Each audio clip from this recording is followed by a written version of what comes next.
You're listening to No Plot, Only Lore, a podcast about games and the tables we play them at. Your DMs tonight and every night are Josh and Chris.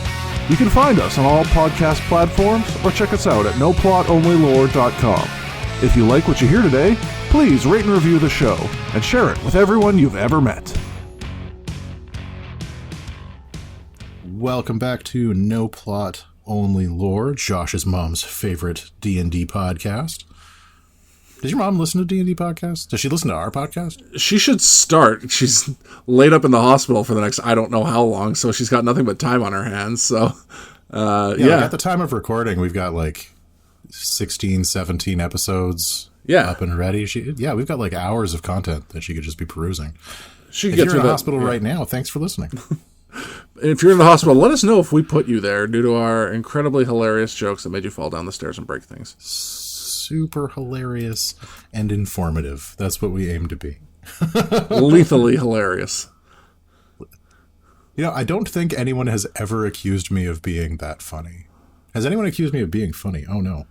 No, what I mostly hear is that, like, I'm the comic relief and you're the, like, more stoic, borderline pretentious one of the pod, so... Borderline? I mean... I need to get way more pretentious, Jesus. Yeah.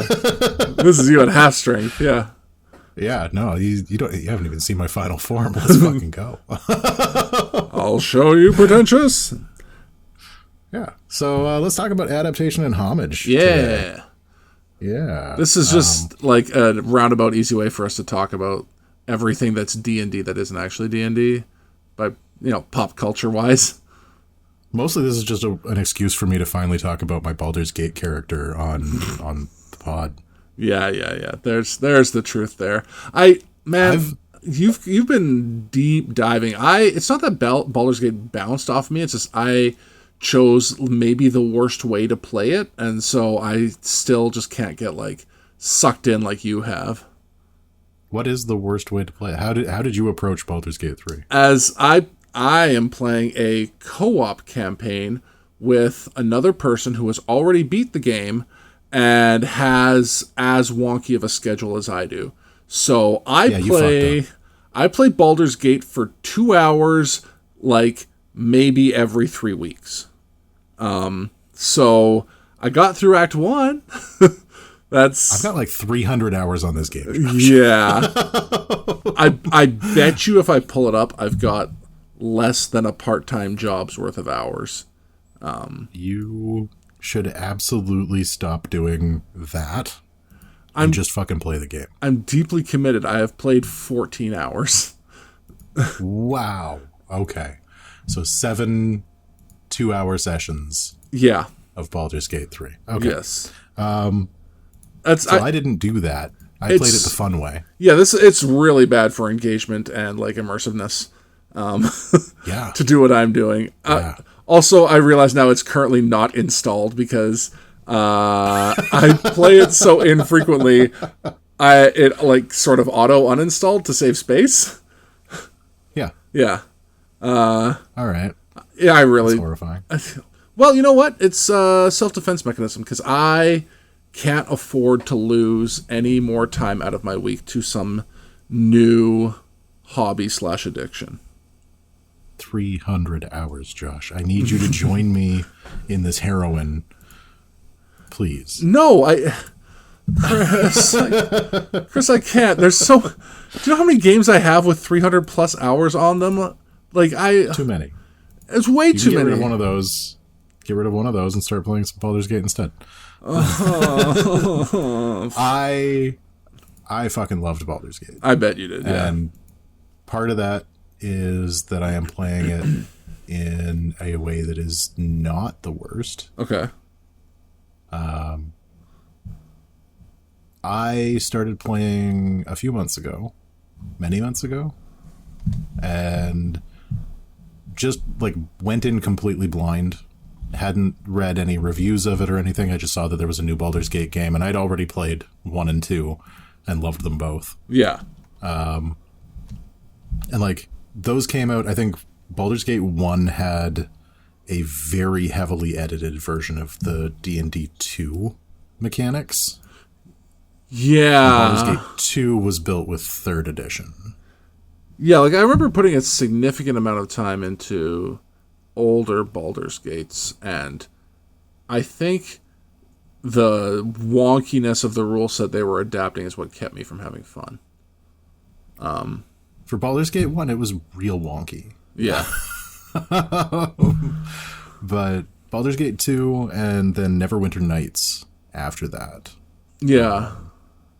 both of those were, I think, made with the 3rd edition rules for D&D, and both of those got so many hours of play out of me. And then I also started playing a bunch of like the fan-made content Right.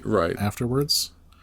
So I put like probably 1,000 hours Oof. into Neverwinter Nights over the course of multiple years.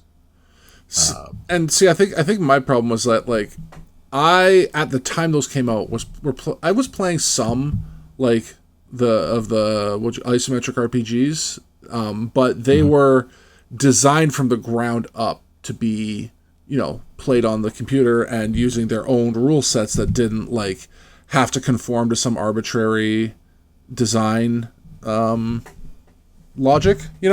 Like Right. it's unfair to compare other isometric RPGs to things like Fallout 1 and 2 or Well, that's funny because Fallout 1 and 2 were both made with GURPS. yeah, which is hilarious because I hate GURPS. Like the entire system that they put together is just like a kit bash of GURPS, and it's great. It works real smooth when you've got a computer doing all of the rolling and math for you. Right? That's their problem is that they shipped the thing on paper instead of silicone and it just didn't work. What else was I playing at the time that worked really well? I did play a bit of Planescape Torment. Okay. There's I never got into that one, but I think it was mostly just that I'd never got a copy of it. yeah. I played some do you remember Divinity Original Sin? Yeah. Yeah. I played some of that. I'm pretty sure that's the same company that made this. That made Baldur's Gate 3. Oh, that makes sense. I played some Jagged Alliance. I'm trying to see what else I played at the time. I remember playing... I can't tell if it was a Shadowrun modification or not. But there was some... I sunk too much time into some weird stuff that was like steampunk-y. That like wasn't crazy. Arcanum, here we go. I found it. I found it on the internet. Arcanum of Steamworks and Magic Obscura. Everything that you just said gave me like weird 2005 flashbacks to people wearing gears on their top hat, and I'm having none of it, Josh. I'm having none of it. So this game came out in 2001. No. Yeah. I'm trying to see if it was based on anything or if it was just their own system. Also, it was a Sierra game, and Sierra really influenced I love Sierra games. Yeah, they really influenced my RPG stuff for a long time. Yeah. Yeah, I can't figure out... Nah, whatever. It's probably not that important. Because, yeah, it doesn't seem... Oh! I see. I guess this was all developed by former Fallout people. Because it was a bunch of people from Interplay, and including Tim Kaine. Who, that tracks. Yeah. So, yeah. Yeah. No, Fallout team was good. The first two Fallout games, I actually think that the first two Fallout games are some of the most important role-playing games ever done on computer. Yeah. Like, I have a whole rant about how important Fallout 1 and 2 are. Okay. And how, going back to play them now, they feel really quaint. Yeah. But that's because they were the first ones that did a whole bunch of really important shit. Right, like the plot lines and the branching dialogue that you were seeing, like the incredibly complicated branching dialogue, relationships between characters, social skills used in interesting and complex ways. Yeah, just there's so much that they got right in those games that had never even been attempted yet, and it just kind of set the form for what we were going to be doing for computer role-playing games going forward. Yeah. Anyway, we're not here to talk about that, though. We're here to talk about how Baldur's Gate isn't actually D&D. Right. It's very close to D&D. In fact, it steals a lot of things from D&D. But you really have to remember that it's aware of and taking advantage of technologies that don't exist on tabletop. I would even back up a little further than that and say that it is a game that has many of the same rules as D&D, but it's a completely different game. Yeah, that makes sense. Like the format is completely different, right? Like you are playing through a story that has already been created and is all being dictated to you by voice actors who were in a studio who recorded all of their lines. There is no ability for improvisation. Yeah. There is no, you never speak as your character. You make dialogue choices. Right. But you never speak as your character. This is not Dungeons and Dragons. This is an attempt at an approximation. This is Dungeons and Dialogue Trees. Dungeons and Dialogue Trees and double crossbows. Yeah. And there are some differences in the rule set as well, just to make it flow better in a computer role-playing game. Because there is some shit in Dungeons and Dragons that if you were trying to handle it automatically would just be clunky as all hell. I think probably my favorite example is the fact that guidance works on skill checks. And yeah. Some other checks. Yeah, that's come up even not that long ago. I was like, oh yeah, remember, this only works for certain things. We can't use this at the table because we've all been playing too much Baldur's Gate. Yeah. And the one thing that I will give for it is that it's been a fantastic gateway drug to D&D. I've already got players at my table who would never have played D&D with us except they'd played Baldur's Gate beforehand. Yeah, and it's right. One of my players. Go ahead. One of my players had never picked up a set of dice before and had no interest in Dungeons & Dragons at all, but he got 35 hours into Baldur's Gate and was like, hey, is Baldur's Gate kind of like D&D? And we were like, it basically is the same thing. And he was like, sweet, sign me the fuck up. Yeah, exactly. There's a new player that's joined our campaign that I am 99% sure his entire exposure to the world of tabletop RPGs was, wow, Baldur's Gate 3 sure is popular. That looks like fun. Mm-hmm. And now and it is. He's deep. We've ruined that man so fast. It doesn't take long. Yeah, you start buying books and trying to figure out character builds. That's the thing I do the most. Okay, so my confession on Baldur's Gate 3 is I haven't finished the game. I keep going back to the beginning to try new character builds. Yeah. Over and over and over again. And now I'm at the point where I'm just tweaking those character builds. And I still haven't finished the fucking game. And I need to buckle down and actually get it done. But every time I do, I'm like, but if I play an Abjuration Wizard with Armor of Agathis, then I get better shield points. Yeah. And I become basically invincible. There's so much of that. And that's another, I think, point against it being Dungeons and Dragons. And I'm not dragging the game for that. That's actually the thing that I kind of want to talk about is the nature of adaptation and the ways that D&D has been adapted in the past. But it is very much an adaptation. And so the ability to go back and just retool your character completely from the ground up and then play through all of the exact same scenarios again is something that you will never have in Dungeons & Dragons. Yeah. You can go back and rebuild your character. You can play through the same campaign again, but there are going to be different choices that were made, and your DM is going to improvise in different ways, and you're going to improvise in different ways, and it's going to be a different experience each time. Where that just isn't the case. Yeah, for sure. The thing I love most about any RPG system like that is just because I'm at the point where I just want to be goofy and iterative. So having that freedom, just let's just start again. Do it again. Whatever. Like, that's the best part for me.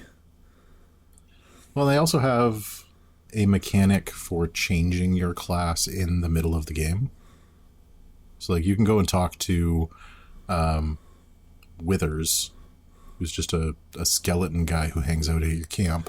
Oh, right, give that him 100 guy. gold, and he will reset your class completely.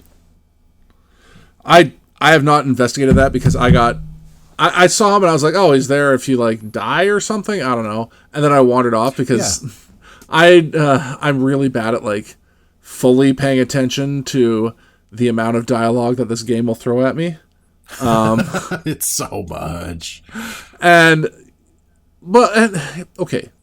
If I can sidebar for a second, there is simultaneously way too much and not enough dialogue in some cases where like, it didn't fully explain to me that Withers could turn me into a completely different character, but also after like learning, after taking a potion that let me talk to dogs, I did not get enough information from my conversation with a dog to know that if I defend myself when he attacks me, I will no longer be a paladin. Like, yeah. You find a body in the woods and you talk to the dog and the dog's like, I'm real scared. I'm worried about my dead master. Don't you come near. I'm like, hey man, it's going to be okay. No, it's not. He bites me. I kick him back and suddenly I'm the bad guy. Yeah. Now, if you pass that skill check, you can actually get that dog in your camp and he becomes summonable as a companion. I mean, he's dead now. Yeah, good luck getting him as a companion now, bud. Like, I kind of like the idea that, like, you have to pay attention to every interaction you have because you might wind up with a companion accidentally if you're nice to everybody or whatever. But obscuring something as important as becoming an Oathbreaker paladin behind a conversation with a dog that you probably can't actually talk to doesn't seem very fair to me. Yeah, no, it's like, am I just supposed to objectively know that kicking a vicious dog is a bad thing? It's biting me. I mean, what do? Run away? Dogs is generally not something that is going to be rewarded. These are life and death stakes. Wargs and you're supposed to kick them. Yeah. No, but like, yeah, I get where you're saying, like, as with any computer or console role-playing games, sometimes your dialogue options don't match up to the reality of the thing that is happening. Yeah. Or, like, there's something that you know must have made sense to the writer of the situation that doesn't make the same sense to you. And so you pick a dialogue option that you think is going to be, like, neutral or good, and then somebody has, like, a crazy off-the-chain reaction to that. Yeah. Right. And they like get really mad at you, or you have like a mildly insulting answer for a thing and they take it as playful. Yeah. Right. And like, you have no idea what the tonality is going to be like before you choose those dialogue options. But once you've made them, oh boy, you're an anti-paladin now. Yeah. And your character has changed fundamentally because of your interaction with this silly dog. Right, and I was very much trying to like play the straight-laced paladin the whole time. And all I did was defend myself against what I thought was a hostile creature because I'm playing a video game. They didn't make it clear that the option is to just like run away from a mad dog. Yeah. Or you could do non-lethal damage, but non-lethal damage is hidden behind a weird submenu. Right. Like, were you aware that you can do non-lethal damage? I am now. Okay. I had there was apparently at some point in this like weird integrated tutorial where it was like, select non-lethal damage to knock this person out. I'm like, all right, cool. And that was like 10 hours ago. So right. That information is gone because for the most part, I kill the goblins. I don't just run around punching them like to sleep. There is one character interaction. So the drow lady in the goblin camp. Depending on the plot options that you decide to go through, you can either side with her and like light the druid grove on fire. Right. Or you can kill her to save the druid that's in the dungeon.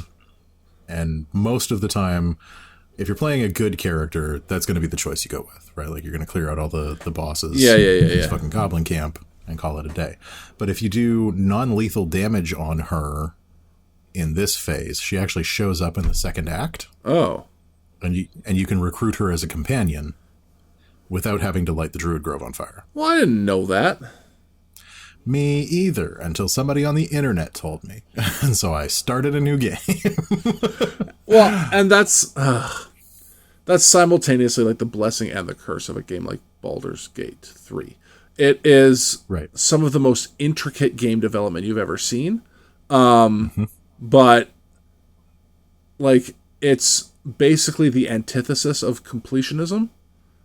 Because you're never like, when I played, let's say, Skyrim, I have hundreds of hours in Skyrim.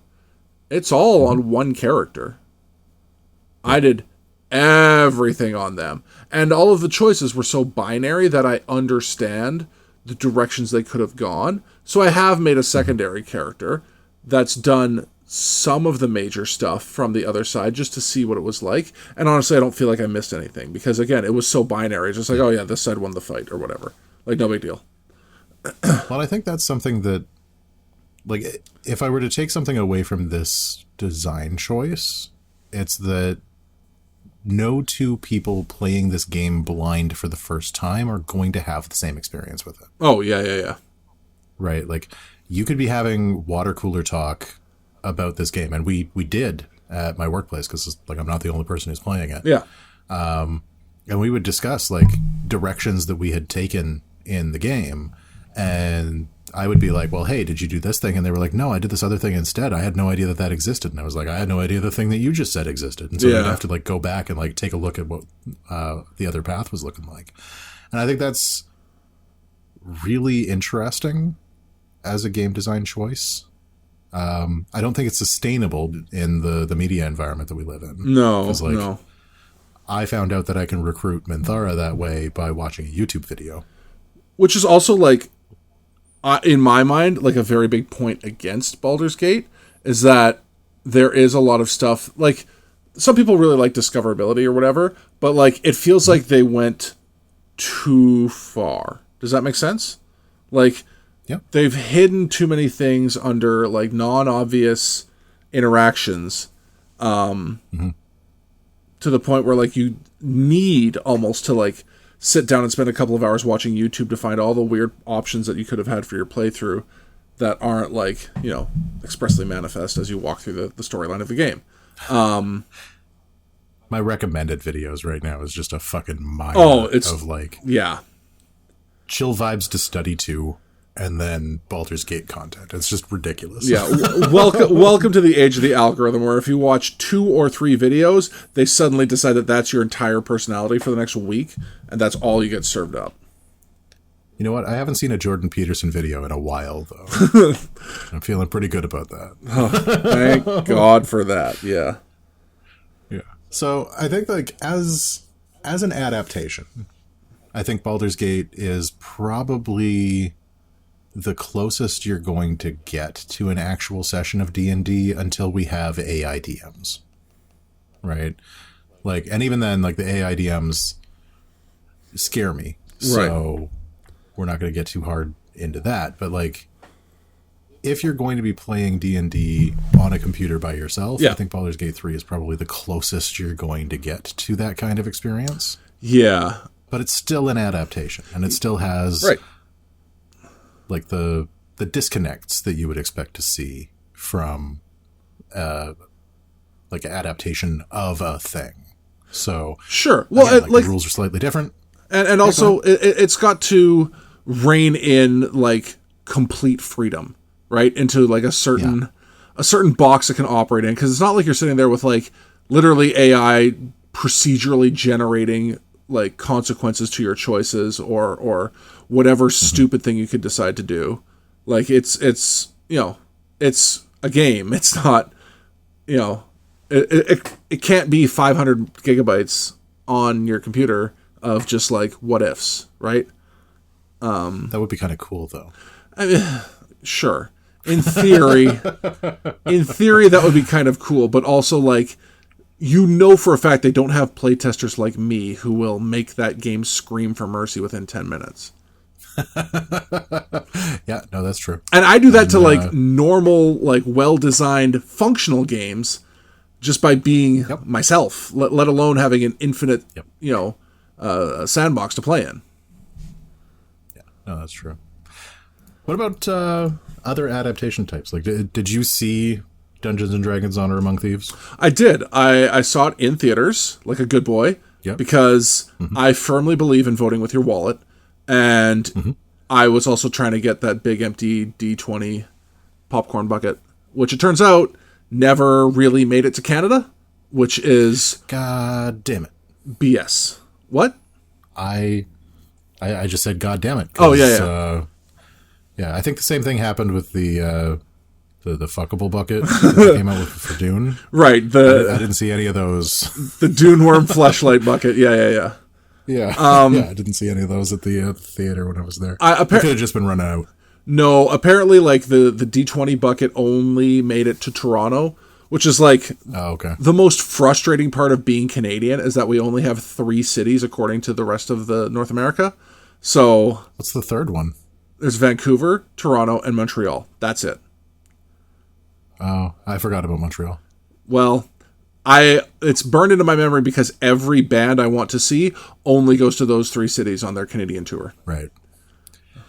Yeah. I have the benefit of living across a ferry from Vancouver. Right. So I do have the opportunity to get over to Vancouver for a lot of those things if I want to.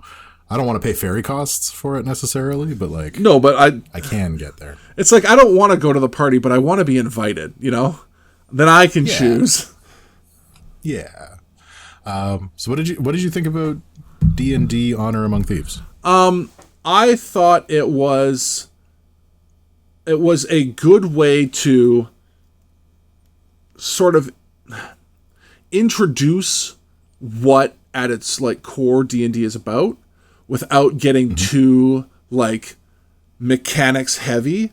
Like there was lots of times where you would see like a puzzle or some sort of spell or something like that, and people who had played D&D could be like, "Oh, I know what that's referencing. Haha, good for me. I'm so smart." But like the average moviegoer didn't get bogged down with watching like Jonathan roll a D20 to see if he made his athletics or his acrobatics check to avoid getting taken out the window or whatever. Like, right. Yeah, it's, I thought it was also very smart of them to like really cut like I think a pretty broad swath through like things to introduce, in a way that like didn't get it bogged down. Like you see those what are they called? The little brains on 4 legs. Intellect devourers. I knew it was a devourer of some sort. Intellect devourers. You see them, but like they're not like. First of all, they don't point at them and be like, "Oh my god, that is an intellect devourer. I better watch out because blah blah blah blah blah exposition rules." That's funny. They actually they absolutely do. Well, kind of. It's funny that you say that because like the paladin is like intellect devourers. They'll only eat like something of intelligence, and then the like intellect devourers just walk past them.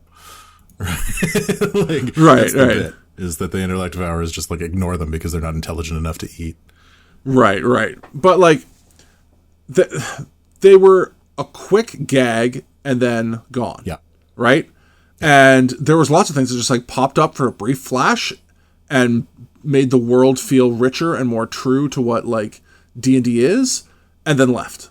And where it's like, hey, no, remember, we're trying to tell a story about this adventure. Like, there's lots of opportunities to explore other stuff in other games, right? Yeah. And I appreciated that they were coming away from some of the stuff that we've seen all the time. Right. Like there is a dragon in this movie, and he is very, very fat. And it's hilarious and it's a great visual bit, but it isn't like the standard dragon that you see in Game of Thrones. Right. Right. Like it's big and it's scary, but it's big and it's scary for completely different reasons than the Game of Thrones dragons would be. But right? We're all used to dragons. We all know what dragons look like. Right. But also, this one, he's lore accurate, which is the best part. Exists. Like, yeah, they dug into the weird corners of D&D and brought them out to the light. Be like, hey, by the way, like, we're not all about... So I think that's my big problem with, like, previous D&D media, is that it stayed in the very, like, safe and familiar zones and stayed in a lot of tropes and, like, didn't differentiate itself from, like, other high fantasy offerings in a way that made it memorable. Other than by being incredibly bad. Right. Well, yeah. Yeah, there's always that. The first Dungeons and Dragons movie with one of the Wayans brothers, I don't remember which, and Thora Birch. They're the same person. And Thora Birch and the Wayans brothers? No, all of the Wayans brothers are the same person. It's okay. You just hire the Wayans brothers, and somebody shows up, and you're like, that looks like a Wayans. And is it Michael Ironside? It probably was. Jeremy Irons. Oh, okay. Just chewing scenery. That actually sounds like Jeremy Irons, yeah. Yeah, he was just like, he took his Scar performance and dialed it up to 11. Yeah. He was just so campy and goofy and was the best part of that movie, which is not hard for that movie. No. Low bar to clear.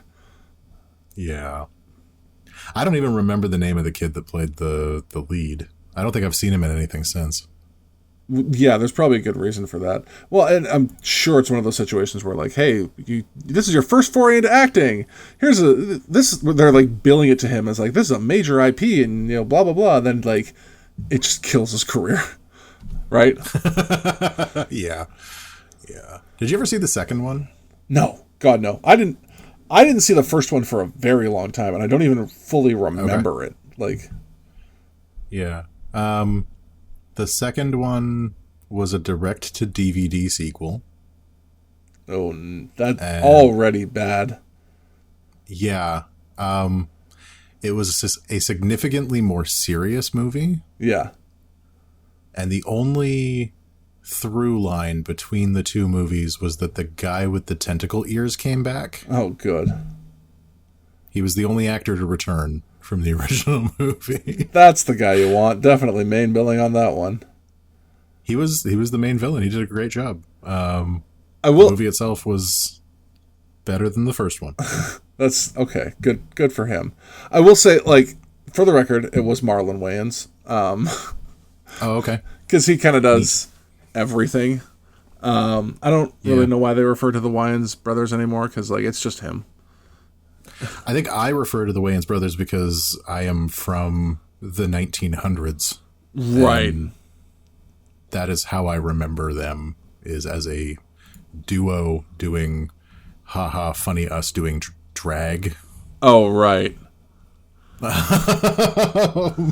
that's my exposure to their work outside of like the geek stuff that I've watched. So, and like not another teen movie, but again, I think it was only like one of them. Yeah. One. Might have been the same one.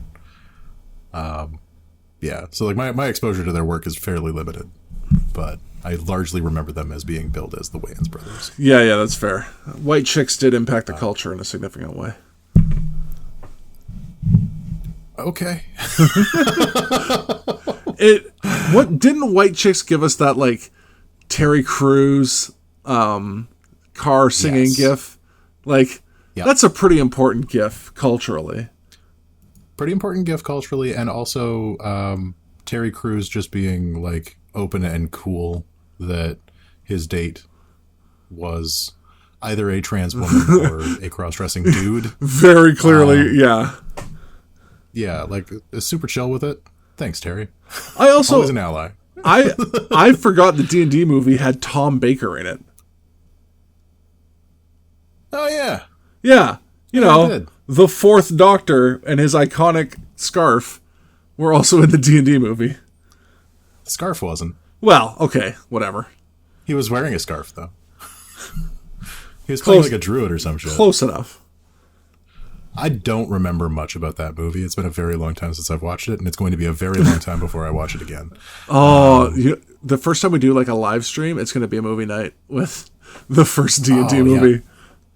We'll have to watch the second one as well. We'll do like a 4-hour stream. Oh my We'll watch God. both of them, and I will torture you with the second one as well. Great. Do I get like rewarded later with the third one, or? We can watch Battleship after. Speaking of adaptations. God. Okay, yeah. So, all right. Like behind the curtain a little bit, we were discussing the idea of talking about like D&D and pulp culture in general, and I was like, well, hey, are we just going to talk about D&D? Or are we going to talk about like all sorts of tabletop stuff? Because there's lots of media for like we've discussed 40K before. There's tons of different 40K media. There's even been like there are Pathfinder board games and stuff like that. And video games, because we're talking about video games. And what's the first thing that Christopher suggests? It's Battleship the movie. So good. Have you seen it? I have seen some clips. Because I watched the full movie. Like Did you? As an unabashed Channing Tatum stan.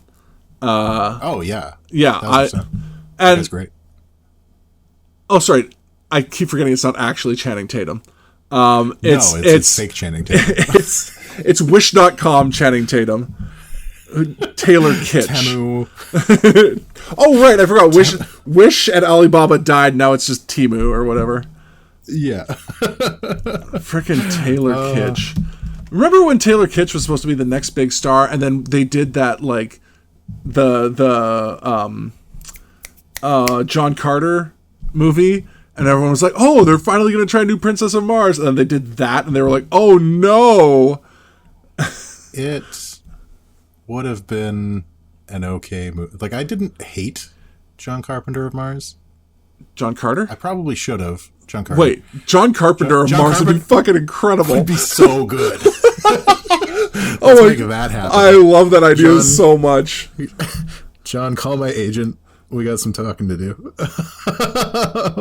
No, John Carter of Mars. I watched it in the theater on a date, and I liked it significantly more than my date did. It's a fun movie. They shot it in the knees, like almost immediately. First of all, changing the name to something boring ass like John Carter, which does nothing to tie it into like the history of the novels or just like the fact that it's a cool sci-fi movie. There's like, no, Steve dude guy. You're like, all right, well that doesn't sound boring. Let's go. Like Josh Vardy of Mars. Hey, that's a great movie. How dare you?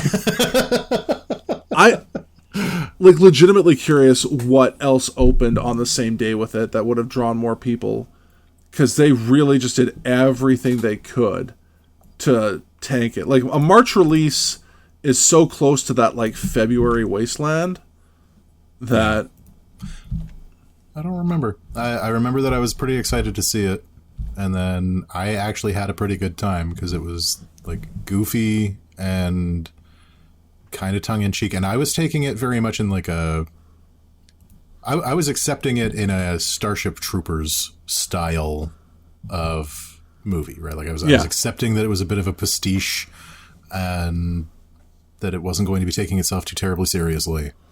And my date was very concerned about my taste after that. Which, like, yeah, like, honestly, good on her having good judgment that way. Yeah, but no, fair. It's just okay. Looking at what else came out that day, all John Carpenter had to do was just say like John Carpenter of Mars or something like that, because it was competing with an Eddie Murphy like dumpster movie called 1,000 Words. I don't know if you remember that one. And then like nothing at all I recognize whatsoever until salmon fishing in the Yemen, which is like just if not a great comparison. And then Jiro Dreams of Sushi. Title. Yeah. Jiro Dreams of Sushi was great. Unbelievable documentary. But, like... Fantastic. The kind of... It's not competition for John Carter. Right? No. Very different kind of movie. But yeah, I've really enjoyed Jiro Dreams of Sushi. And then literally nothing else released that day have I ever even heard of. At all. Right? They hamstrung that one real hard. And I think it's because they realized that, like, it isn't a good movie. Yeah. Like, well, it's not... It's a fun movie. It's fine. I enjoyed the movie. It's adequate. It's not a good movie. No. Yeah. But you do get to see Mark Strong at his, like, Mark Strongiest. He is very Mark Strong. Yeah. And I love everything that guy does. I'm not super familiar with his oeuvre. The Gentleman. Okay. Hold on, Gentleman's fine. It's great. He was in... Sorry. Yeah, the Kingsman. He's in Sherlock Holmes. Okay. Shazam. He's the villain in Shazam. Okay. Yeah. He's in The Imitation Game. He's in... Yeah. This is so good. Green Lantern. Rock and Rolla. Kick-Ass. Yeah, now that I've got his head in my head. Yeah, now that you're thinking about who he actually is, you're like, oh yeah, actually this guy is a great character actor. Yeah, he makes every movie he's in better. Yeah. Yeah. Except for John Carter. Except for John Carter. But his role in Kingsman was really strong. Yeah, it's awesome. Anyway, we're real off track. Yeah, sorry. We got talking about weird adaptations of tabletop stuff, and you had to bring up Battleship. Bring up Battleship. I think my favorite thing that I've ever seen about Battleship was it was used as an example for how Michael Bay is very good at one specific style of thing. Right, yeah. Because when you try to imitate it, it doesn't work. Right? And like Battleship is very much trying to be a Michael Bay film. Yeah. And failing. Right? Especially like with like swinging low around your protagonist with the telephoto to get like the big like movement of the background was used as an example of just like when Michael Bay does that, there's a lot happening in the frame, right? Like there's a lot of movement that's occurring in the frame. Right. And in Battleship, it's just a lot of the ocean. Well, also, famously in the game Battleship, which they were weirdly slavish to, none of the warring pieces move whatsoever. Good.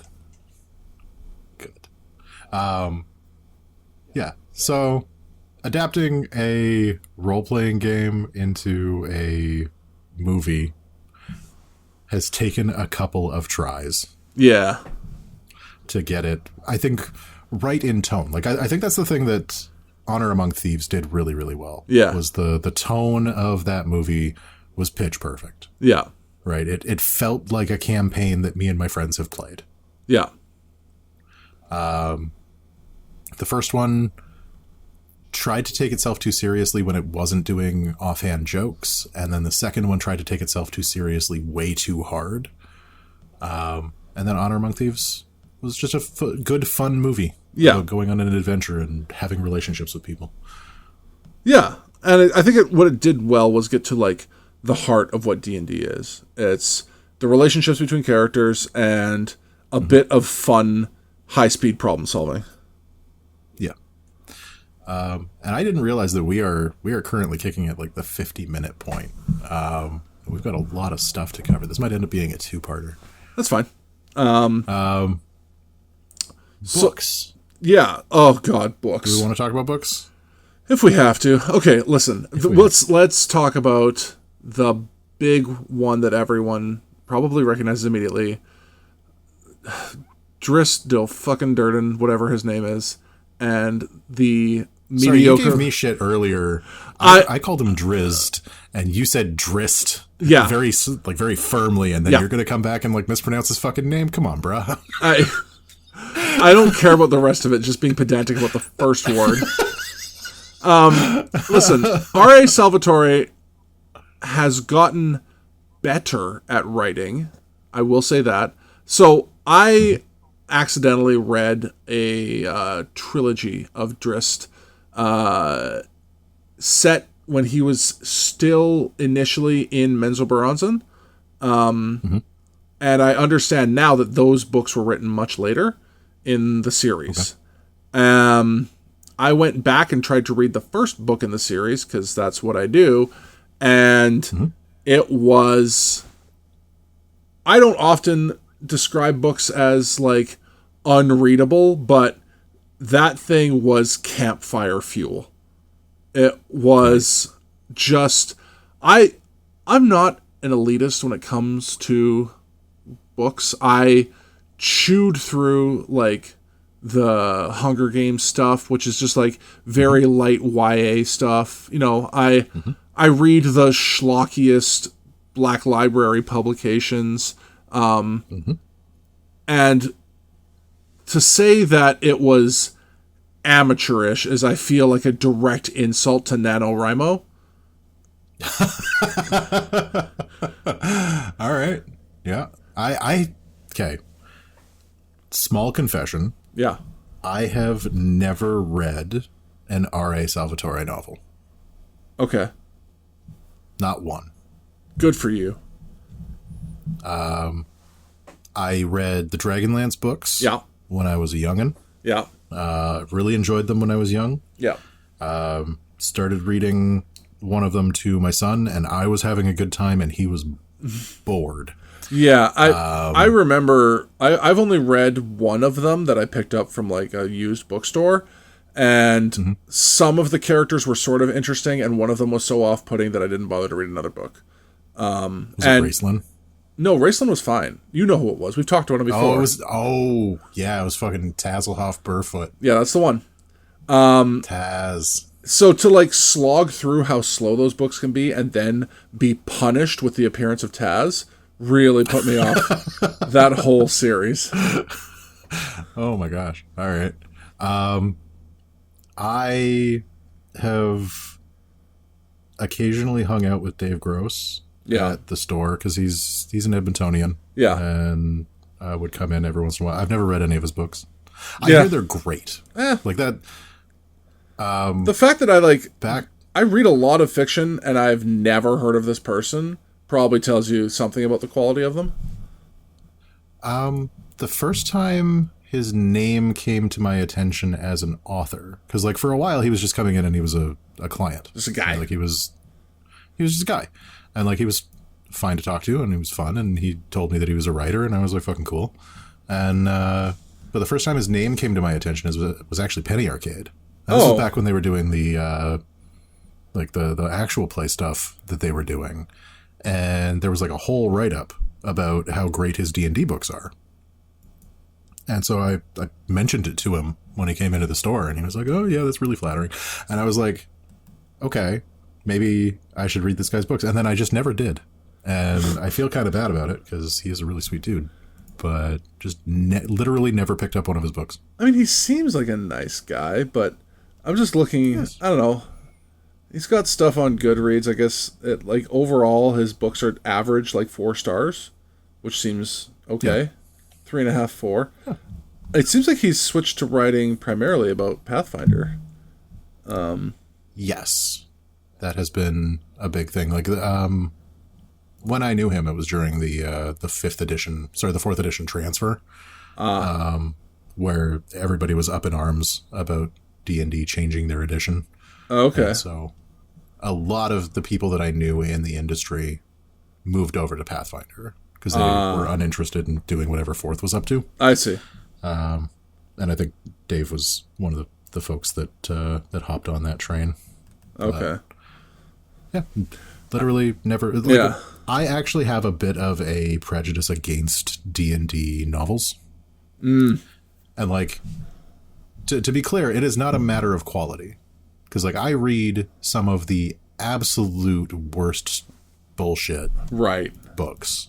Right? Like, I am a huge proponent of progression fantasy novels that are fan fiction level at their best, and at their worst are just absolute fucking schlock. Yeah. And I can't read D&D books. Yeah. So I don't know. I don't think we've discussed this on the pod before, but a couple of years ago, I found someone on an upcycling group local to me that was just giving away a bunch of D&D books. And I got, not stuck with. I stuck my neck out because I was curious. And I got a combination of things. Most interestingly, a bunch of Old Forgotten Realms novels, including stuff about Elminster and his early days and stuff like that. I think that stuff maybe has value in just wanting to enrich the world you're in, but it's so just, it feels like homework. It feels like a chore to read, to get that history.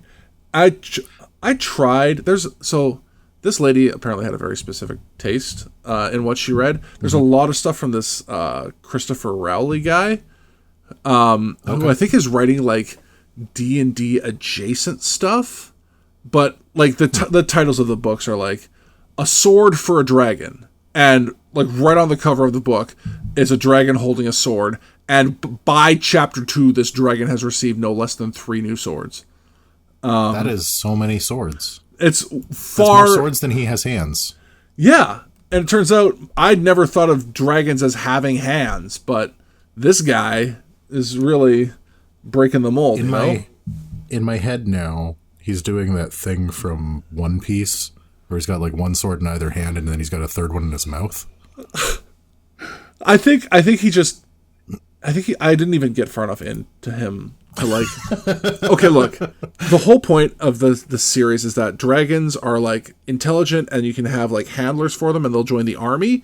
Except the person who handles him is 15, 16, 17. So 2 chapters in, he is as horny as any teenager you've ever met, and has multiple times been boy howdy, I can't wait to go to the big city and visit the brothels. And I'm this is odd. It's just, I'm not normally squeamish in fiction, but this is just weird behavior for this child. You read the Warhammer 40k books, you're fine doing some grimdark, awfulness. That's just some deviant nonsense. Oh yeah, deviant is the word for it. Yeah, I think we're gonna have to do a second installment of this for all the homages. I did not expect us to take this much time talking about the D&D movies. Well, I mean, yeah, you know us. We get down a rabbit hole. Yeah. And we vary and whatever. I think we do need to do a part 2 where we talk about specifically live play stuff, adaptations of that live play. Obviously there's plenty of referential work in other media. So yeah, let's put a pin in it for now, and we'll come back to it next week and continue talking about all the fun ways that society likes to talk about D&D. And that means that I get to assign you homework of watching the Delicious in Dungeon anime. Oh, a double kick in the dink. I don't want to watch anime at the best of times, and now I have to for my not job. Homework. Mean. Hey, thanks for making it all the way through this episode of No Plot, Only Lore. If you're looking for more, you can always find us at noplotonlylore.com and on all the very best podcast platforms. If you like what you heard today, please share, rate, and review the show to feed my never-ending need for attention and validation.